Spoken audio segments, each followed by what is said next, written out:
Change that has been decades in the making finally comes downtown Jacksonville, and it's something as simple as turning some one-way streets into two-way streets. If you are new to Jacksonville, and I moved here in 2006, and I was like, why do we have so many one-way streets? Businesses have been clamoring for it, and many others have been saying that the change is needed, and here it is now, starting today.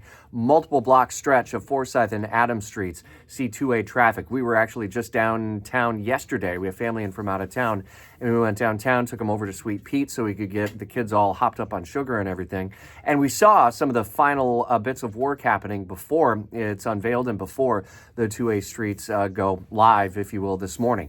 If you are venturing downtown, especially over the coming days for the 4th of July and for the fireworks show, if you're going to be on the North Bank to watch them on Friday, be mindful of the traffic around you and how quickly and abruptly someone may make a change to either turn and or squeeze in a turn. So be prepared for that, and we do have it all mapped out for you at WOKV.com. This Wednesday, our focus in the Congress turns over to the House side again as they work up and debate the merits of the Senate bill that landed at their desk, nearly 900 pages, the president's so-called big, beautiful bill that could be a bit of a mess for Republicans. They can only afford to lose 3 members if all members are actually voting. And that could prove to be a challenge as well, because there was severe weather in the Washington, D.C. area, and many Republicans and some Democrats were already out in their districts for the 4th weekend.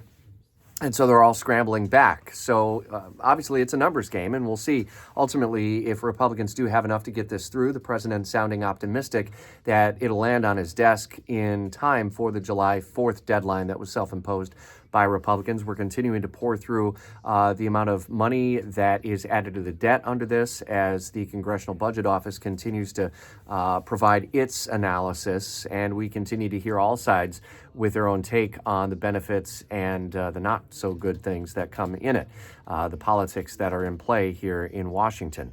Here at home in Florida, we saw President Trump alongside Governor Ron DeSantis at the so-called alligator Alcatraz in the Florida Everglades, and we continue to watch and scrutinize the plans for a similar type detention facility at Camp Landing in Clay County.